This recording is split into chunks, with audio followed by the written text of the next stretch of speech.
Halo guys, bertemu lagi dengan saya di sini, tentunya di channel Ide Toko yang selalu membahas masalah perdagangan atau masalah di perwarungan ya.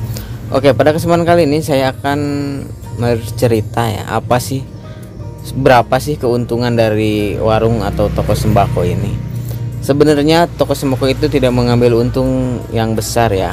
Mungkin ada yang berpikir kalau toko sembako itu ngambil untungnya besar, makanya kalau Madura ada yang lihat rumah-rumahnya besar, untungnya besar, jalan-jalan terus. Ya itu tergantung ya, tergantung dari omset dan tergantung dari banyaknya pembeli. Kita ngambil untung dari barang itu tidak banyak, paling banyak itu 1.500 2.000 dari satu barang, itu paling besar. Kalau yang lainnya itu kadang-kadang kita ngambil untungnya cuma 1.500 rupiah, jadi tidak besar. Jadi berapa penghasilan dari toko sembako itu sebenarnya tidak besar kalau dihitung dari per biji atau per picisnya. Cuma kita ngambil untungnya itu dari banyaknya konsumen, dari banyaknya pembeli. Jadi yang ditentukan adalah omset dan banyaknya pembeli. Kalau pembelinya banyak, omsetnya banyak, itu kita otomatis penghasilannya pun banyak. Karena dari banyaknya pembeli kita ngambil untungnya, dari omset itu kita ngambil untungnya 10%. Jadi kalian bisa mentotalkan atau menjumlahkan 10% dari omset kalian.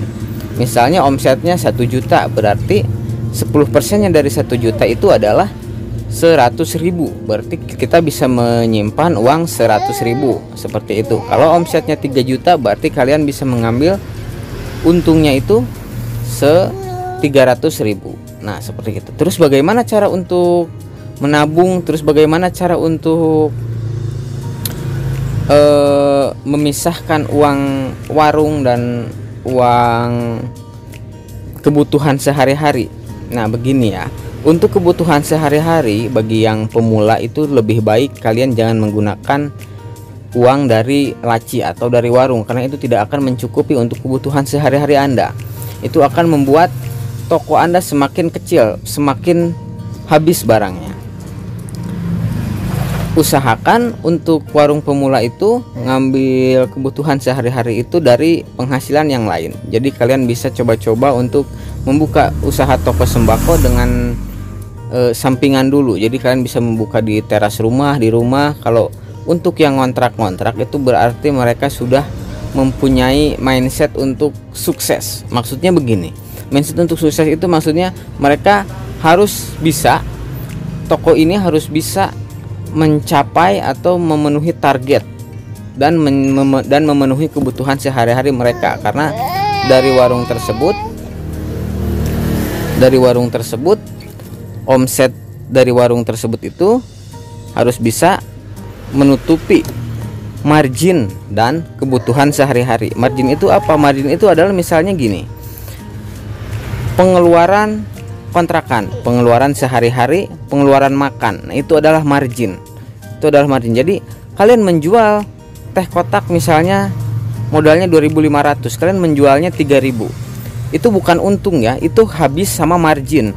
Nah, itu adalah margin karena harus membayar kontrakan dan lain sebagainya. Jadi kalian harus menjualnya dengan harga misalnya 3.500 atau 4.000, itu agar kalian mempunyai lebih. Kalau kalian menjual dengan harga untungnya sedikit, itu habis sama margin. Kalau kalian ngontrak atau tidak punya tempat sendiri. Nah seperti itu. Terus bagaimana cara mengatasi agar bisa mengolah warung agar cukup? Nah itu adalah kita harus menjualnya, kalau minuman ya untungnya ngambilnya 20%. Kalau air ya, biasanya saya seperti itu. Jadi kalau untuk barang yang pokok, kita malah sebaliknya. Jadi menjual barang pokok itu dengan harga untung yang kecil. Kenapa? Karena itu adalah untuk menarik pembeli, seperti itu. Jadi untungnya warung sembako itu sebenarnya dari banyaknya pembeli, bukan dari misalnya yang beli satu barang, dua barang yang untungnya sedikit. Jadi dari banyaknya pembeli. Jadi banyaknya pembeli itu misalnya 10 macam. Nah itu berarti dari 10 macam tersebut kita ngambil untung dari 10%. Kita bisa lebih banyak mengambil untungnya daripada yang belanja banyak, misalnya banyak totalnya ya, total dari barang misalnya minyaknya 10 biji, tapi ngambil untungnya kita cuma 1.000 rupiah, ya otomatis cuma dapat 10.000. Beda lagi sama yang belanjanya macam-macam banyak, terus totalnya misalnya 10.000. Nah dari situ beda lagi itu penghasilnya itu beda, dari satu macam sama beberapa macam itu penghasilannya beda. Itu sudah saya jelaskan di video saya yang sebelumnya. Kalian scroll saja, sistem kerja atau sistemnya warung sembako itu ada di video saya yang sebelumnya.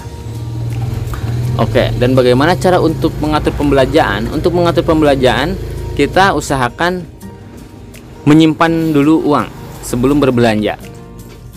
Karena kalau berbelanja dulu biasanya habis, tidak akan menyimpan uang. Jadi kalian usahakan menyimpan uang dulu baru berbelanja. Nah, itu adalah cara untuk menyimpan uang di toko sembako. Jika barangnya masih pada kosong, misalnya, ya usahakan kalian ngirit, apalagi untuk pemula. Jadi pengeluarannya jangan terlalu besar, menyimpannya pun jangan terlalu besar. Kalian sesuaikan omset. Kalau omsetnya 100.000, ya kalian menyimpannya misalnya 70 atau 60. Itu agar barangnya tambah penuh, barangnya makin lengkap.